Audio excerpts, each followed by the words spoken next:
நான் அமைதியாக என் அக்கா வசந்தியின் அறையில் அமர்ந்திருந்தேன். என் மடியில் அவளது 1 வயது குழந்தை ஆழ்ந்த உறக்கத்தில் இருந்தது. சில மாதங்களுக்கு முன்புதான் எங்கள் உலகம் இருண்டு போனது. ஆனால் இன்று நான் எடுத்த முடிவு என் வாழ்க்கையையே அழித்துவிட்டது. நான் வெறுக்கின்ற ஒருவனை என் கணவனாக தேர்ந்தெடுத்திருக்கிறேன். நான் அமர்ந்து கொஞ்ச நேரம் ஆனதும் அறையின் கதவு திறந்தது. என் கணவன் அருண் அறைக்குள் நுழைந்தான். என் கண்களில் அவனுக்கான வெறுப்பு மட்டுமே இருந்தது. அவன் என்னை பார்த்து மென்மையான குரலில், "மலர், போய் எனக்கு சாப்பாடு எடுத்துட்டு வா, நான் அலுவலகம் போக வேண்டும்" என்றான். அவனது குரலில் இருந்த அதிகாரத்தை கண்டு எனக்கு கோபம் பொங்கியது. நான் உடனடியாக கோபத்துடன், "நான் ஒன்றும் நீ பணம் கொடுத்து வாங்கிய அடிமை இல்லை, உன் உத்தரவுகளுக்கு கட்டுப்படுவதற்கு. இந்த திருமணம் என் அக்கா வசந்தியின் மகனுக்காக மட்டுமே நடந்தது. நீ என் மீது கணவன் என்ற அதிகாரத்தை காண்பித்து நான் உன் பேச்சை கேட்பேன் என்று நினைத்தால் அது உன் அறியாமை. உன் போன்றவர்களுக்கு எப்படி பாடம் புகட்ட வேண்டும் என்பது எனக்கு நன்றாகவே தெரியும். என் அக்கா வசந்தி போல என்னை நினைக்காதே.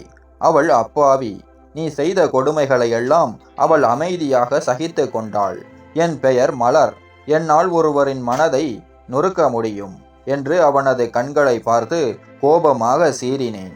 அப்போது அவன் மீண்டும் மென்மையான குரலில், "நீ ஏன் இந்த திருமணம் செய்து கொண்டாய் என்பது எனக்கு தெரியும். அதை எனக்கு மீண்டும் மீண்டும் ஞாபகப்படுத்த வேண்டாம். இப்போதைக்கு சாப்பாட்டை கொண்டு வா, அலுவலகத்துக்கு நேரமாகிறது" என்றான். என் கோபமான வார்த்தைகள் அவனுக்கு பெரிதாக தோன்றவில்லை. அவன் என் பேச்சுகளை புறக்கணித்துவிட்டு மிகவும் அன்பான தோணியில் பேசிக் கொண்டிருந்தான். நான் அவனுக்காக வேலை செய்வேன் என்று எதிர்பார்த்தான். நான் அவனது ஆணையை மதிக்காமல் ஓரமாக படுத்து கொண்டேன். அதாவது, உன்னை போன்ற ஒருவனுடன் பேசுவது கூட எனக்கு உகந்ததல்ல என்று அவனுக்கு தெளிவாக புரிய வைத்தேன். அவன் 1 முறை 2 முறை என் பெயரை சொல்லி சாப்பாடு கொண்டு வரச் சொன்னான். ஆனால் நான் அவனது குரலை கூட திரும்பி பார்க்க விரும்பவில்லை. அவன் ஆழ்ந்த உறக்கத்தில் இருந்தபோது என் அக்கா மகனை தொடர்ந்து தட்டி கொண்டிருந்தேன். நீண்ட நேரம் அழைத்த பிறகு அவன் அறையை விட்டு வெளியேறினான்.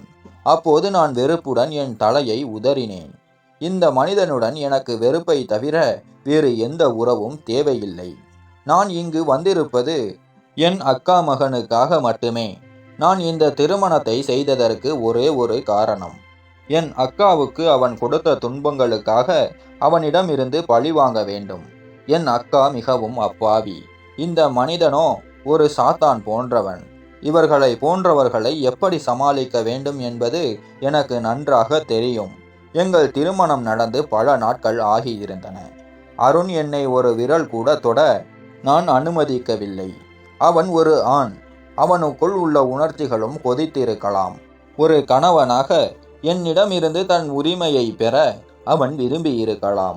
ஆனால் நான் அவனிடம் கண்டிப்பாக என்னை நெருங்க முயற்சி செய்யாதே என்று கூறிவிட்டேன். ஆச்சரியமாக அவன் என் பேச்சை கேட்டான். திருமணத்திற்கு பிறகு அவன் என்னை ஒருபோதும் தொட முயற்சிக்கவில்லை. ஆனால் அவனது வேலைகளை செய்யச் சொல்வான். நான் சிறிதும் தயக்கமின்றி மறுத்து விடுவேன். ஒரு குழந்தைக்கு தந்தையாக இருந்தபோதும் அருண் மிகவும் அழகான கவர்ச்சியான இளைஞன். அவன் என் அக்காவுக்கு கணவனாக இல்லையென்றால் ஒருவேளை அவனது மனைவியாக நான் இருப்பது எனக்கு மிகவும் அதிர்ஷ்டமானதாக இருந்திருக்கும். மேலும் நான் மனதார இந்த உறவை தொடங்கியிருப்பேன். ஆனால் என் அக்காவின் கணவன் என்பதே மிக பெரிய தடை. என் அக்காவை கொன்றவன் அவன். இன்றும் எனக்கு அந்த நாள் நன்றாக ஞாபகம் இருக்கிறது. என் அக்கா வசந்திக்கு வரன் வந்த அன்று எங்கள் வீட்டில் உற்சாகமான சூழல் நிலவியது. அருணின் வீட்டிலிருந்து வந்தவர்களுக்காக அம்மா பலவிதமான பலகாரங்கள் செய்திருந்தார். என் அக்கா வசந்தியின் மகிழ்ச்சியை அவளால் மறைக்க முடியவில்லை. அவளது முகத்தில் ஒரு அழகான புன்னகை இருந்தது. அவள் மிகவும் குறைவாக பேசும் குணம் கொண்டவள். அதனால் அவளது இந்த மகிழ்ச்சி எங்களுக்கு நன்றாக இருந்தது. இதற்கு முன்பு அக்கா வசந்தியை நான் இவ்வளவு மகிழ்ச்சியாக பார்த்ததில்லை என்பதால் நான் மனதிற்குள் மிகவும் சந்தோஷப்பட்டேன். சிறிது நேரத்துக்கு பிறகு அவனது குடும்பத்தினர் வந்தனர். வந்ததும் என் அக்கா வசந்தியை வேலை வாங்க ஆரம்பித்தனர். "தண்ணீர் கொண்டு வா, டீ கொண்டு வா, பழச்சாறு கொண்டு வா என பல வேலைகளை செய்ய சொன்னார்கள். இந்த செயல்கள் அனைத்தும் எங்களுக்கு மிகவும் மோசமாக தோன்றின. ஆனால் இது என் அக்கா வசந்தியின் மாமியார் வீடு என்பதால் நாங்கள் அனைவரும் அமைதியாக வேடிக்கை பார்த்து கொண்டிருந்தோம். மெதுவாக அவனது அம்மா என் அக்கா வசந்தியிடம், நீ யாருடனாவது காதல் தொடர்பில் இருந்தாயா? உனக்கு யாருடனாவது நிச்சயதார்த்தம் நடந்து முடிந்ததா? உனக்கு சமைக்க தெரியுமா? துணி துவைப்பாயா? இல்ல எதுவும் தெரியாதா என்று கேட்க ஆரம்பித்தாள். இந்த கேள்விகளை கேட்டு எனக்கு கோபம் தலைக்கேறியது. என் அக்கா வசந்தி மிகவும் பயந்து விட்டாள். முதலில் மிகவும் மகிழ்ச்சியாக இருந்த அவள் இப்போது பயத்துடன் காணப்பட்டாள். என் அம்மா தான் பெரும்பாலான கேள்விகளுக்கு பதிலளித்தார். அப்போது என் அக்கா வசந்தியின் மாமனார் திடீரென, சகோதரி, நாங்கள் உங்களிடம் கேள்வி கேட்கவில்லை, எங்கள் மருமகளிடம்தான் கேட்கிறோம். ஆனால் இவள் எங்களை அதிகம் விரும்பவில்லை போல் இருக்கிறது. அதனால்தான் எங்கள் கேள்விகளுக்கு பதிலளிக்கவில்லை என்றார். எனக்கு மிகவும் கோபம் வந்தது. ஆனால் நான் என்னை கட்டுப்படுத்தி கொண்டேன். ஏனெனில் அவர்கள் மாமியார் வீட்டுக்காரர்கள். மாமியார் வீட்டுக்காரர்கள் பெரும்பாலும் இப்படித்தான் இருப்பார்கள். நீண்ட நேரம் என் அக்கா வசந்தியிடம் கேள்வி கேட்ட பிறகு அவர்கள் சாப்பிட்டு விட்டு எங்கள் வீட்டை விட்டு புறப்பட்டனர். அக்காவுக்கு திருமணம் உறுதியாகிவிட்டதால் அவள் மகிழ்ச்சியாக இருப்பாள் என்று நான் நினைத்தேன். ஆனால் அவள் சோகமாக இருக்க ஆரம்பித்தாள். ஒருவேளை அவளது மாமியார் வீடு அவளுக்கு பிடிக்கவில்லை போலும். அவள் திடீரென சோகமாக மாறியது அனைவருக்கும் ஆச்சரியத்தை ஏற்படுத்தியது. பலமுறை நான் அக்காவின் சோகத்திற்கான காரணத்தை கேட்டேன். அதற்கு அவள், நான் உங்களை விட்டு பிரிய போகிறேன், அதனால் கொஞ்சம் சோகமாக இருக்கிறேன், வேறு எந்த காரணமும் இல்லை என்றாள். நான் அவளை பார்த்து, அக்கா, ஏன் இவ்வளவு சோகமாக இருக்கிறாய்? உன் வருங்கால கணவர் அருண் மிகவும் நல்லவர். எங்கள் அருண் மாமா மிகவும் நல்ல மனிதர். அவரை போல யாரும் இல்லை. நான் அவரின் மிக பெரிய ரசிகை. எப்போதும் அவருடன் பேச பழக ஆசைப்படுவேன். மொபைலிலும் அடிக்கடி அவருடன் நாங்கள் சண்டையிட்டு கொள்வோம்.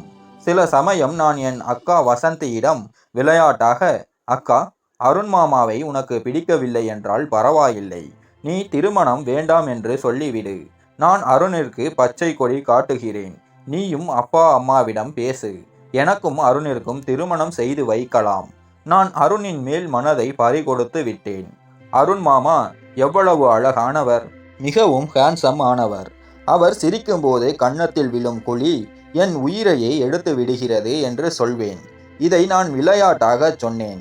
என் அக்கா வசந்தி என் நகைச்சுவையை கேட்டு வாய்விட்டு சிரித்தாள். ஆனால் இந்த மனிதன் தன் குடும்பத்தினரை போலவே நடந்து கொள்வான். என் அக்கா வசந்தியை கொன்று விடுவான். நான் விளையாட்டாக சொன்ன விஷயம் உண்மையாகிவிடும் என்று எனக்கு தெரியாது. அதாவது நானே அருணின் மனைவி ஆகிவிடுவேன். திருமணம் சிறப்பாக முடிந்தது. என் அக்கா வசந்தி அழுது கொண்டே வீட்டை விட்டு சென்றாள். அவளது திருமணம் முடிந்த சில காலத்திற்கு பிறகு அவளது மாமியார் வீட்டினர் அவளை எங்கள் வீட்டிற்கு வர அனுமதிக்கவில்லை என்பதை நாங்கள் புரிந்து கொண்டோம். திருமணம் முடிந்து 2 மாதங்கள் ஆகியும் அக்கா வசந்தி ஒரு முறை கூட வீட்டிற்கு வரவில்லை. இது எனக்கு மிகவும் வருத்தமாக இருந்தது. ஏனெனில் அவள்தான் என் சிறந்த தோழி.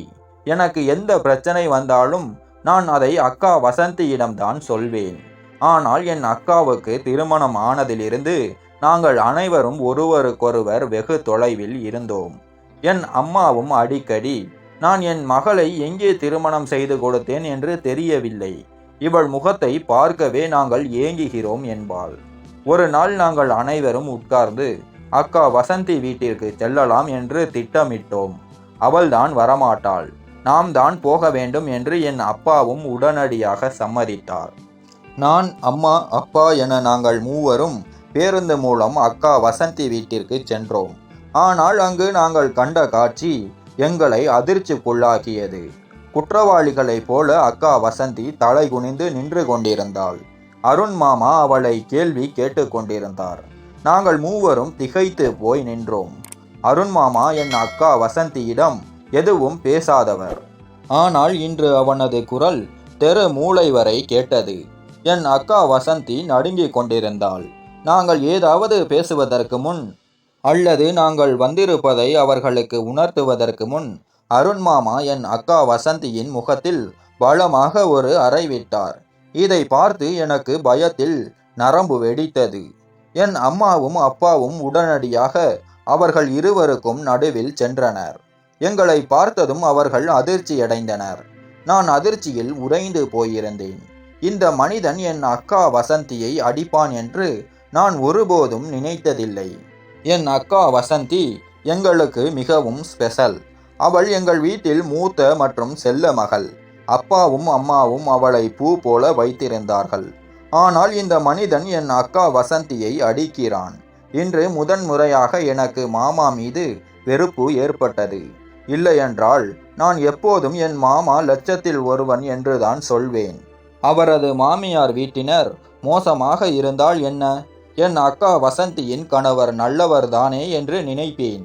ஆனால் இன்று உண்மை தெரிந்ததும் நாங்கள் அதிர்ச்சியடைந்தோம். அப்பாவும் அம்மாவும் அவனிடம் நிறைய பேசினார்கள். மீண்டும் மீண்டும் காரணத்தை கேட்டார்கள். ஆனால் அவன் என் அக்கா வசந்தியை பார்த்துவிட்டு அமைதியாகி விடுவான்.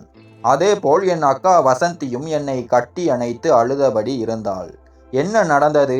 உங்கள் இருவருக்கும் இடையில் ஏதாவது பிரச்சனை உள்ளதா? இருந்தால் சொல்லுங்கள்.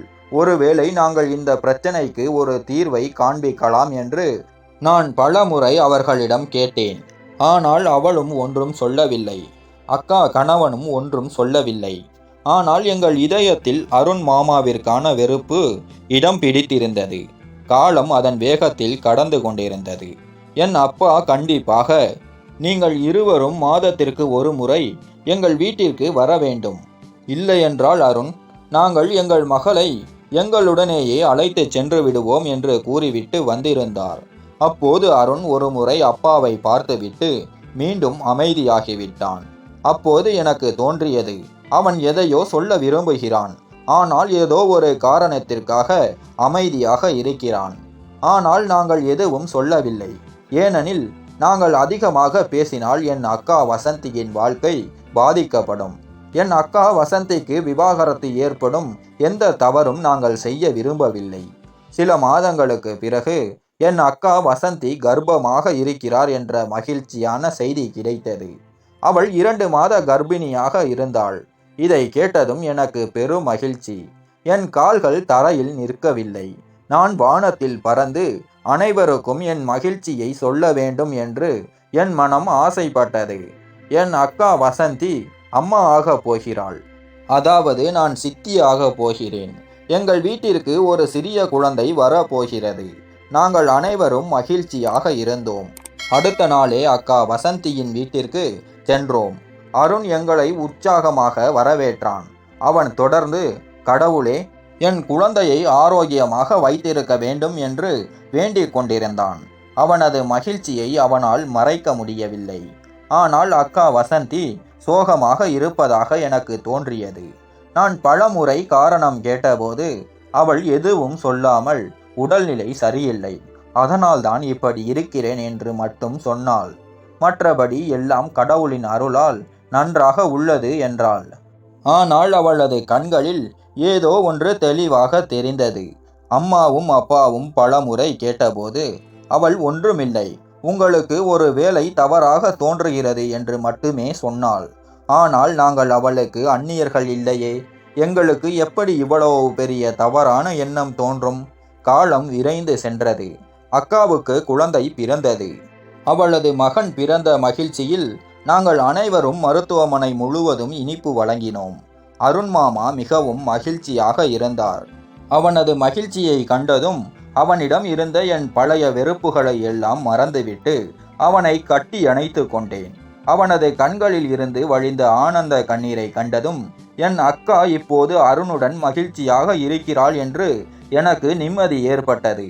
ஆனால் நான் என் அக்காவை சந்தித்த போது என் மகிழ்ச்சியெல்லாம் மீண்டும் காணாமல் போனது. ஏனெனில் அவள் யாருக்கும் தெரியாமல் அழுது கொண்டிருந்தாள்.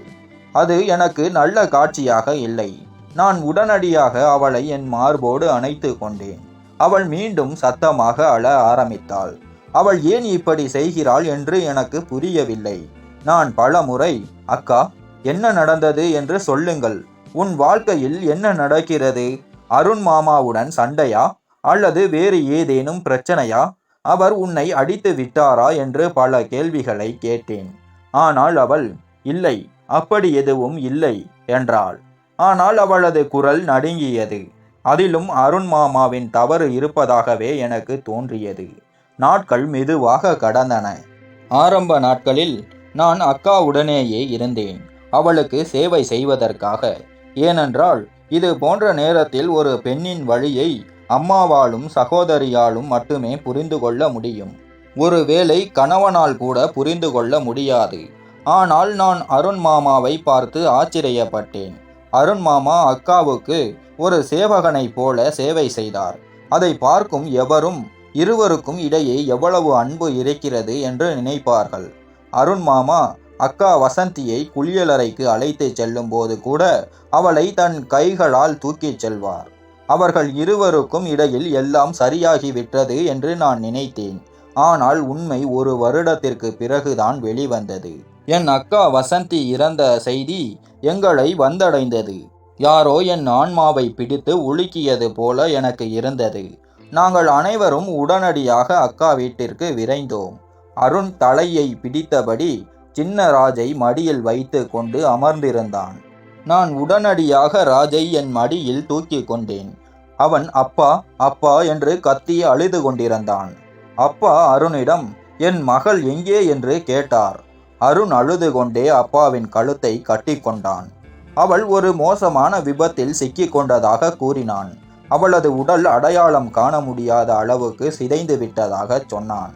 அவள் தனியாக சாமான் வாங்க சென்றபோது அவளது காரை ஒரு லாரி வேகமாக மோதியதால் அவளது முகம் கூட சிதைந்து விட்டதாக கூறினான். சிறிது நேரத்திற்கு பிறகு அக்கா வசந்தியின் உடல் வீட்டிற்கு வந்தது. அருண் மாமா சொன்னது போலவே அவளது முகம் உண்மையிலேயே அடையாளம் தெரியாத அளவுக்கு இருந்தது. நாங்கள் அனைவரும் சத்தமாக அழுதோம். எனது ஒரே சகோதரி இறந்து விட்டாள். அதை என்னால் அவ்வளவு எளிதாக ஏற்றுக்கொள்ள முடியவில்லை. நான் என் அக்காவின் உடலை கட்டி கொண்டு அழுதேன். எல்லோரும் கண்ணீர் சிந்தினார்கள். அவளது இறுதி ஊர்வலம் புறப்பட்ட போது என் அழுகை வீடு முழுவதும் எதிரொலித்தது. நான் என் சகோதரியை ஒருபோதும் என்னிடம் இருந்து பிரிய விடமாட்டேன் என்று கூச்சலிட்டேன். ஆனால் இறந்தவர்களை யாரால் தடுக்க முடியும்? சிறிது நேரத்திற்கு பிறகு அவர்கள் என்னை தேற்றினார்கள். என் அக்காவின் உடலை மயானத்திற்கு எடுத்து சென்றனர். நான் ராஜுவுடன் இருந்தேன். நான் மட்டுமே அவனை பார்த்து கொண்டேன். அவன் என்னையே தன் அம்மாவாக நினைத்தான். நான் அவனை என் வீட்டிற்கு அழைத்து வந்தேன். அருண் மாமா எப்படி இருக்கிறார் என்று எனக்கு தெரியாது. ஆனால் அந்த மனிதன் மீது எனக்கு வெறுப்பை தவிர வேறு எதுவும் இல்லை. என் அக்கா அழுத அந்த தருணங்கள் எனக்கு எப்போதும் நினைவிருந்தது. அவளது கண்களில் இருந்த சோகம், அவளது மாமியார் வீட்டார் கொடுத்த கொடுமைகள் என அனைத்தும் எனக்கு ஞாபகம் வந்தன. திருமணத்திற்கு பிறகு ஒரு பெண்ணுக்கு இருக்க வேண்டிய மகிழ்ச்சியை நான் ஒருபோதை அவள் கண்களில் கண்டதில்லை. அவள் எப்போதும் சோகமாகவே இருந்தாள். இதனால் என் அக்காவின் மரணத்திற்கு அருண் மாமாதான் பொறுப்பு என்று நான் நினைத்தேன். அவள் சாமான் வாங்க சென்றபோது அவன் அவளை தனியாக விட்டு இருக்க கூடாது. ஆனால் அவனுக்கு எந்த கவலையும் இல்லை. அம்மாவும் அப்பாவும் இப்போது கூட இந்த மகன்தான் எல்லா வேலைகளையும் கவனித்துக் கொள்கிறான் என்று அவனை புகழ்ந்து பேசிக் கொண்டிருந்தார்கள். ஆனால் எனக்கு அவன் மீது வெறுப்பு மட்டுமே இருந்தது. அந்த மனிதனின் பெயரை கூட கேட்க நான் விரும்பவில்லை. ஒரு முறை இருமுறை என் அம்மாவிடம் ஏன் அந்த மனிதனை இவ்வளவு பாராட்டுகிறீர்கள்? அவன் உங்கள் மகளை கொன்றவன். ஏன் இவ்வளவு அன்பு செலுத்துகிறீர்கள் என்று கேட்டபோது என் அம்மா முட்டாள்தனமாக பேசாதே. உன் அக்கா தனது சொந்த மரணத்தை தழுவினாள். இப்படி யாரையும் குற்றம் சாட்டாதே என்று சொன்னாள். என் அக்காவிற்கு மனரீதியான சித்திரவதையை அருண் மாமாதான் கொடுத்தான் என்பது எனக்கு தெரியும். அதனால்தான் என் அக்கா இப்படி ஒரு மரணத்தை சந்தித்தாள். காலம் கடந்து கொண்டிருந்தது. அக்கா இறந்து 2 மாதங்கள் ஆகிவிட்டன. ஒரு நாள் அக்காவின் மாமியார் வீட்டினர் எங்கள் வீட்டிற்கு வந்தனர். அவர்கள் ராஜை பார்க்க வந்திருக்கிறார்கள் என்று நினைத்தேன். நான் அவனை அழைத்து கொண்டு என் அறைக்குள் அமர்ந்தேன். எனக்கு அந்த நபர்களின் முகத்தை கூட பார்க்க பிடிக்கவில்லை. அவர்கள் அனைவரும் எனக்கு குற்றவாளிகள் போல தோன்றினார்கள். சிறிது நேரத்திற்கு பிறகு அவர்கள் சென்றிருந்தனர். அவர்கள் ஏன் வந்தார்கள் என்று எனக்கு தெரியவில்லை. அவர்கள் சென்றதும் நான் என் அறையை விட்டு வெளியே வந்து ராஜை கொஞ்ச ஆரம்பித்தேன். அதே நேரம் எனக்கு ராஜை மிகவும் பார்க்க வேண்டும் போல இருந்தது. அம்மாவிடம் அந்த மோசமான ஆட்கள் ஏன் எங்கள் வீட்டிற்கு வந்தார்கள்? நீங்கள் ஏன் அவர்களுக்கு கதவை திறந்தீர்கள்? இப்போது அவர்களுக்கு அன்பு பொங்குகிறது. முன்பு என் அக்காவையும் அவளது குழந்தையையும் பற்றி அவர்கள் ஒரு வார்த்தை கூட கேட்டதில்லை. இப்போது வேடிக்கை பார்க்க வந்திருக்கிறார்கள் என்று கேட்டேன். என் பேச்சை கேட்டதும் என் அம்மா அமைதியாக இருந்தார். அவர் ஏன் இவ்வளவு அமைதியாக இருக்கிறார் என்று எனக்கு புரியவில்லை. அம்மா, நான் அவர் அருகில் அமர்ந்தேன். ஏனென்றால் விஷயத்தின் தீவிரத்தை நான் உணர்ந்தேன். நான் அவரது கையை பிடித்து கொண்டு அவரது கண்களை பார்த்து, அம்மா, என்ன நடந்தது? எனக்கு எல்லாவற்றையும் தெளிவாக சொல்லுங்கள். அந்த ஆட்கள் ஏன் நம் வீட்டிற்கு வந்தார்கள் என்று கேட்டேன். என் கேள்விக்கு என் அம்மா என்னை பார்த்து மெதுவாக, ஒரு முக்கியமான வேலைக்காக வந்தார்கள். எனக்கு இதில் எந்த தடையும் தெரியவில்லை. ஆனால் உன் அப்பாவின் கருத்தை கேட்பது அவசியம். மேலும் உன் கருத்து மிகவும் அவசியம் என்றாள். ஒரு கணம் எனக்கு ஆச்சரியமாக இருந்தது. அவளது பேச்சின் ஒரு பகுதி எனக்கு புரிந்தது. ஆனால் நான் எந்த முடிவையும் அவசரமாக எடுக்க விரும்பவில்லை. அதனால் பொறுமையாக அவளது பேச்சை கேட்க ஆரம்பித்தேன். என் அம்மா, பார் மகளே, ஒரு நாள் நீ இந்த வீட்டை விட்டு போக வேண்டும் என்பது உனக்கு தெரியும். ராஜ் உன்னுடன் எந்த அளவிற்கு நெருக்கமாகிவிட்டான் என்பது உனக்கு தெரியும். அவன் உனக்குள்ளேயே அவனது அம்மாவை தேடுகிறான். அதனால் அவனது பாட்டி உன்னை அவர்களின் வீட்டிற்கு மருமகளாக ஆக்க விரும்புகிறார்கள் என்றாள். நான் என் அம்மாவை பார்த்து கொண்டிருந்தேன். அவர் மேலும், எனக்கு இதில் எந்த தடையும் இல்லை. அருண் நல்ல பையன். அவன் ஒருபோதும் உன் அக்காவை துன்புறுத்தியதில்லை. மாறாக அவனை காட்டிலும் அவளை அதிகம் பார்த்து கொண்டான். அதனால் நான் ராஜுக்காக உன்னை அருணின் மனைவியாக ஆக்கிவிடலாம் என்று நினைத்தேன். இதனால் என் பேரனுக்கு நிம்மதியாக வாழ ஒரு வாழ்க்கை கிடைக்கும் என்றாள். அவளது பேச்சை கேட்டதும் எனக்கு கோபம் தலைக்கேறியது. இது நடக்கும் என்று எனக்கு தெரியும். ஆனால் இந்த விஷயத்தில் உறுதியான பிறகு எனக்கு கோபம் தாங்கவில்லை. நான் உடனடியாக, அம்மா, இது உங்கள் தவறு. நான் அந்த மனிதனை திருமணம் செய்து கொள்ள மாட்டேன். என் ராஜிக்காக என் வாழ்நாள் முழுவதும் நான் தனியாக இருப்பேன் என்றாலும் இருப்பேன். ஆனால் நான் அந்த மனிதனுடன் ஒருபோதும் வாழ மாட்டேன். அவன்தான் என் அக்காவின் கொலையாளி என்றேன். அப்போது என் அம்மா என்னை சமாதானப்படுத்தி, இல்லை, அப்படி எதுவும் இல்லை. நீ தேவையில்லாமல் சந்தேகப்படுகிறாய். அருணிடம் எனக்கு எந்த தவறும் தெரியவில்லை. அவன் உன் அக்காவை பார்த்து கொண்டது போல உன் அக்கா அவனை கவனித்திருக்க மாட்டாள். மேலும் யோசித்து பார், எப்படியும் உன் திருமணம் நடக்கத்தான் போகிறது. அருண் வேறு ஒரு பெண்ணை திருமணம் செய்து கொண்டால் ராஜ் துயரப்படுவான். யாரும் அவனை நேசிக்க மாட்டார்கள். அந்த குழந்தையின் வாழ்க்கை வீணாகிவிடும். நீ அவனை உண்மையிலேயே நேசித்தால் இந்த தியாகத்தை செய்ய வேண்டும் என்றாள். சில கணங்களுக்கு நான் அமைதியாகி விட்டேன். என்னிடம் சொல்வதற்கு எதுவும் இல்லை. எல்லாம் முடிந்துவிட்டது போல் தோன்றியது. அம்மாவின் வார்த்தைகள் உண்மையிலேயே சரிதான். ராஜின் அப்பா அருண் மாமா வேறு ஒருவரை திருமணம் செய்து கொண்டால் அவனுக்கு தந்தையின் அன்பும் கிடைக்காது, தாயின் அன்பும் கிடைக்காது. என் மகன் சோகமாகி விடுவான். அதனால் வேறு வழி இல்லாமல் நான் அம்மாவிடம் சம்மதம் தெரிவித்தேன். ஆனால் இதை நான் ஒரு பழிவாங்கும் உணர்வோடு செய்தேன். அவன் என் அக்காவை துன்புறுத்தியது போல நான் அவனை பதிலுக்கு ஒவ்வொரு நொடியும் வேதனைக்குள்ளாக்குவேன் என்று முடிவு செய்தேன். என் அப்பாவி அக்காவுக்கு ஏற்பட்ட அதே கதி அவனுக்கும் நடக்கும். எங்கள் தரப்பிலிருந்து சம்மதம் தெரிவிக்கப்பட்டது. அவர்கள் 4 பேருடன் வந்து எளிமையாக என்னை மணமகளாக அழைத்து சென்றார்கள். எனக்கு பல கனவுகள் இருந்தன. ஆனால் அந்த மனிதனுடன் என் கனவுகளை நிறைவேற்ற விரும்பவில்லை. திருமணமான முதல் இரவில் வீட்டிற்குள் நுழைந்ததும் என் மாமியார் ராஜை தன் மடியில் எடுக்க நினைத்தார். நான் காரணம் கேட்டபோது அவர், முட்டாள் பெண்ணே, இன்று உன் முதல் இரவு. அதை உன் கணவனுடன் கொண்டாடு. இந்த குழந்தையை உன்னுடன் வைத்து கொண்டு உன் கணவனின் மனநிலையை ஏன் கெடுக்கிறாய் என்று கேட்டார். இதை கேட்டதும் எனக்கு கோபம் தலைக்கேறியது. நான் உடனடியாக கோபத்துடன், உங்கள் எல்லையை உணர்ந்து பேசுங்கள். இதையெல்லாம் எனக்கு சொல்ல நீங்கள் யார்? இன்று நான் ஒன்றும் சொல்லவில்லை. ஆனால் இனி நான் அமைதியாக இருக்க மாட்டேன் என்றேன். என் குரல் மிகவும் கடுமையாக இருந்தது. உடனே அவர் பயந்து விட்டார். ராஜை என் மடியில் விட்டு தன் அறைக்கு சென்று விட்டார். நான் என் அக்கா வசந்தியின் அறைக்கு சென்று அவளது படுக்கையில் அமர்ந்தேன். இந்த அறையில் என் அக்காவின் வாசனை எனக்கு வந்தது. என் கண்களில் கண்ணீர் நிரம்பியது. சில நாட்களுக்கு முன்பு இந்த அறையில் என் அக்கா இருந்தாள். இன்று நான் அவள் இடத்தில் இருந்தேன். இந்த தருணம் எனக்கு மிகவும் வேதனையாக இருந்தது. ராஜ் என் மடியிலேயே தூங்கிவிட்டான். நான் அவனை ஒரு புறம் படுக்க வைத்தேன். நான் என் அக்கா வசந்தியின் அறையை உற்று நோக்கிக் கொண்டிருந்தேன். என் வாழ்க்கையில் திடீரென என்ன நடந்தது என்று எனக்கு புரியவில்லை. என் கண்களுக்கு முன்னால் என் அக்கா வசந்தியின் திருமண நாட்களின் காட்சி வந்து போயின. திடீரென அறையின் கதவு திறந்தது. என் கணவன் அருண் உள்ளே வந்தான். நான் அவனை வெறுப்புடன் பார்த்தேன். இந்த மனிதனின் முகத்தை நான் இப்போது கீறிவிட வேண்டும் என்று என் மனம் சொன்னது. ஆனால் அது என்னால் முடியக்கூடிய காரியம் இல்லை. அவன் என் அருகில் வந்து அமர்ந்தான். நான் அமைதியாக தலை குனிந்து படுக்கை விரிப்பில் இருந்த பூக்களில் விரல்களை ஒட்டி கொண்டிருந்தேன். அவன் என்னை பார்த்து, எனக்கு தெரியும் மலர், உன் அக்கா மீது நீ மிகவும் அன்பு வைத்திருந்தாய். அவளது மரணத்திற்கு நான் தான் காரணம் என்று நீ நினைக்கிறாய். ஆனால் அது உண்மையில்லை. உனக்கு தெரிந்தது எல்லாம் பொய்.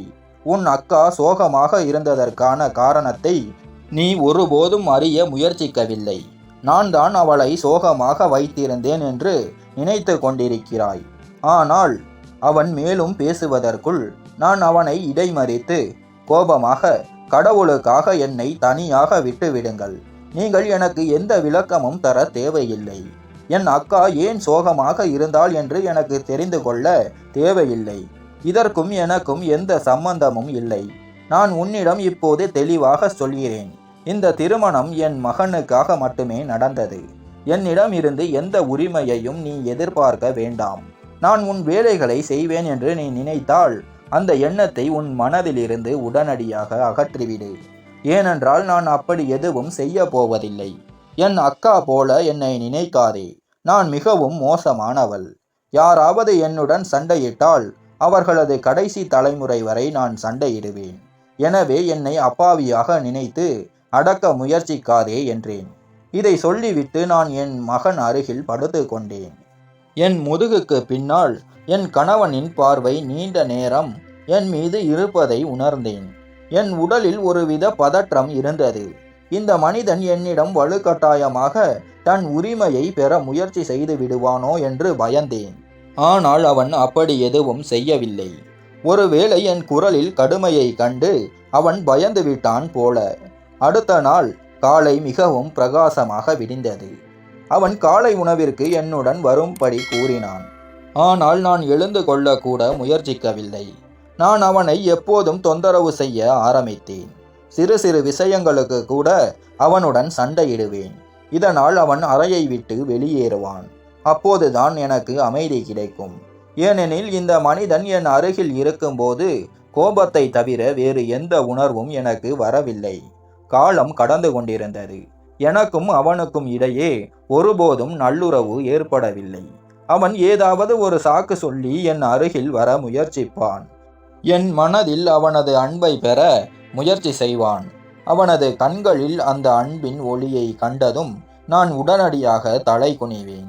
எது எப்படி இருந்தாலும் அவன் ஒரு இளைஞன், நான் ஒரு அழகான இளம்பெண், அவனது மனைவி.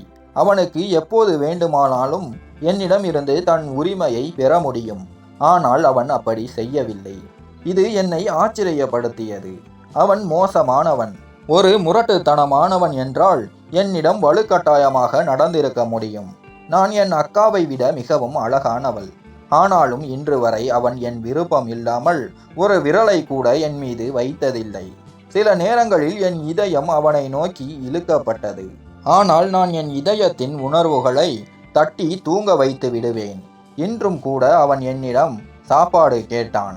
ஆனால் நான் அவனுக்கு ஒரு வாய் கூட கொடுக்கவில்லை. அவன் சென்றதும் நான் படுக்கையிலிருந்து எழுந்தேன். இன்று நான் அக்கா வசந்தியின் அலமாரியை பார்க்க விரும்பினேன். என் திருமணம் நடந்து 1 மாதம் ஆகிவிட்டது. ஆனால் நான் இந்த அறையில் எந்த பொருளையும் தொட்டதில்லை. என் உடைகள் சூட்கேஸில் அப்படியே இருந்தன. இதனால் நான் மிகவும் சிரமப்பட்டேன்.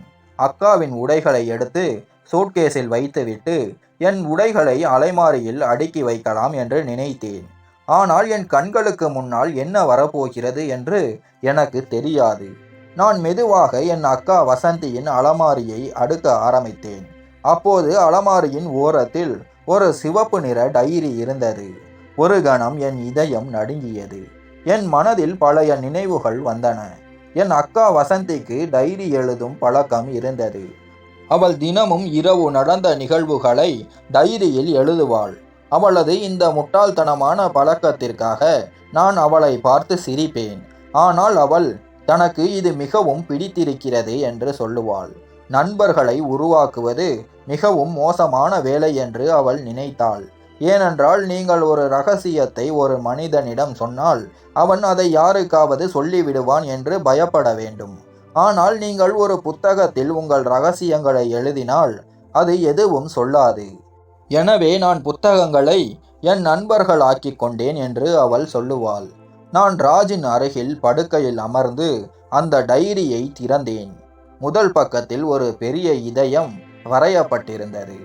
அதன் மேல் என் அக்காவின் பெயரும் கீழே வினோத் என்ற பெயரும் இருந்தது. நான் மிகவும் அதிர்ச்சியடைந்தேன். என் கணவர் அருணின் பெயர் இங்கு இருக்க வேண்டும் என்று நான் நினைத்தேன். ஆனால் ஒரு அந்நியனின் பெயரை கண்டதும் எனக்கு ஆச்சரியமாக இருந்தது.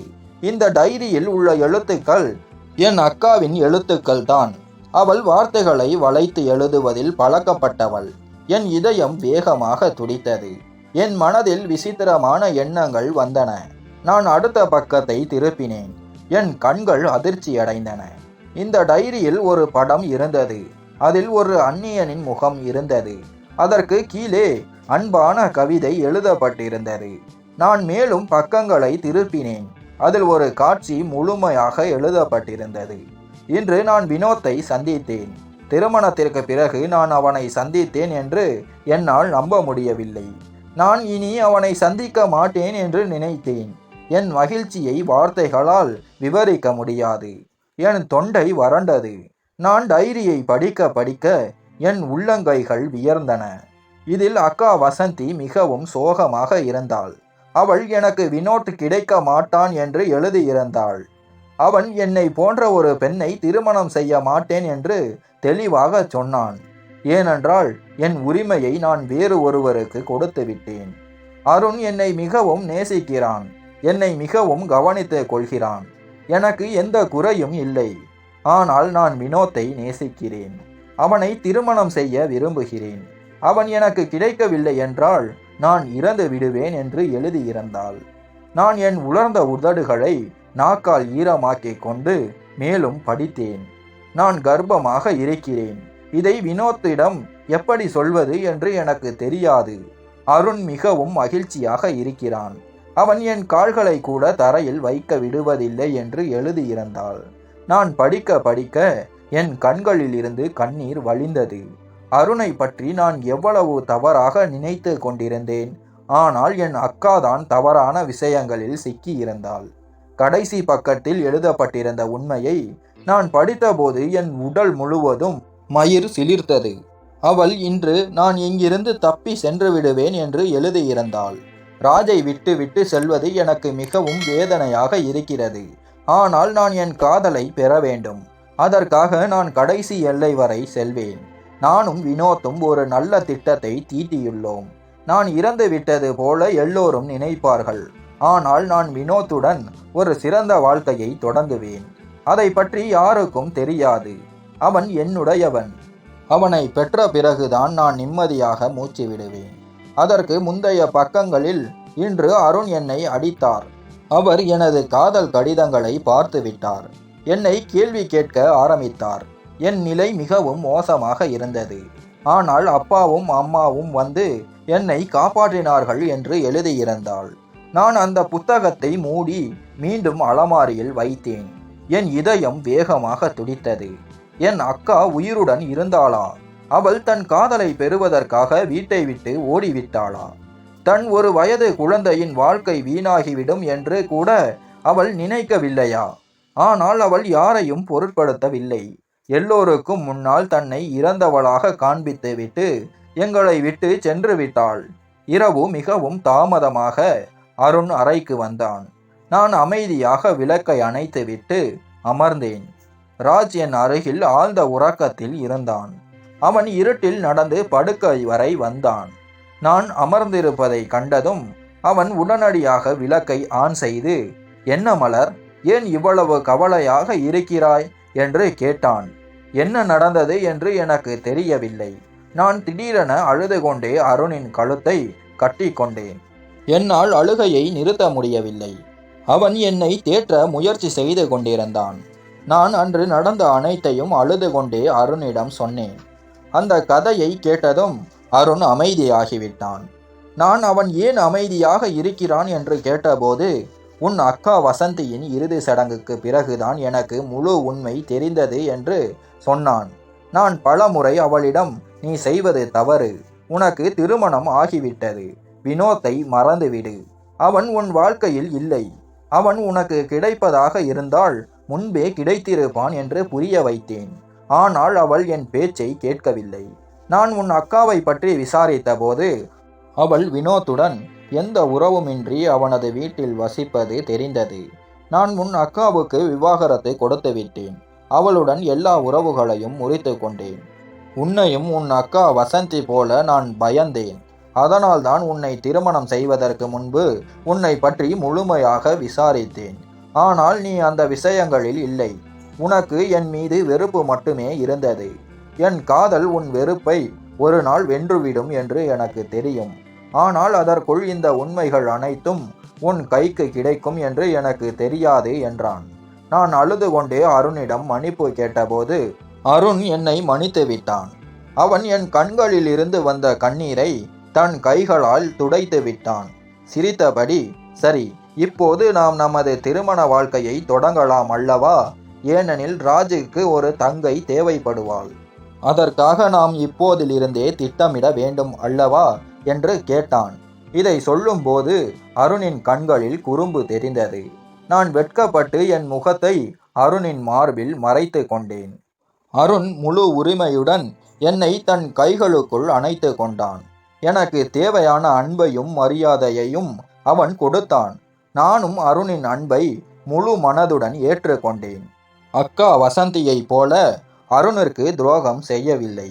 உண்மையில் நமக்கு தெரியப்படுத்தப்படும் காட்சிகள் எப்போதும் உண்மையாக இருக்காது. அவற்றுக்கு பின்னாலும் பெரிய பெரிய கதைகள் இருக்கும். ஆனால் நாமோ அதை பார்க்காமல் காண்பிக்கப்படுவதை மட்டுமே நம்புகிறோம். இன்று நான் அருணின் ஆதரவை பெற்று மிகவும் மகிழ்ச்சியாக இருக்கிறேன். எங்கள் திருமணமாகி 10 வருடங்கள் ஆகிவிட்டன. அருண் என் மீது அன்பு காட்டுகிறான். உன் அக்காவுடன் நான் என் வாழ்க்கையை தள்ளி கொண்டிருந்தேன். ஆனால் அன்பின் உண்மையான அர்த்தத்தை நீதான் எனக்கு கற்பித்தாய். இப்போது அருண் என்னுடன் மகிழ்ச்சியாக இருக்கிறான். அவனது ஆதரவை பெற்று நான் மிகவும் திருப்தியாக இருக்கிறேன். என் அம்மாவின் முடிவு மிகவும் சரியானது. அருண் ஒரு நல்ல மனிதன் என்று அவர்கள் கூறியது சரிதான். அவன் என் அக்காவை மகிழ்ச்சியாக வைத்திருந்தான். ஆனால் என் அக்காவுக்கு தான் மகிழ்ச்சி கிடைக்கவில்லை. கதை முடிந்தது. கதை பிடித்திருந்தால் லைக் மற்றும் சப்ஸ்கிரைப் செய்யவும். மேலும் கதையை பற்றி உங்கள் கமெண்டை தெரிவியுங்கள். நன்றி.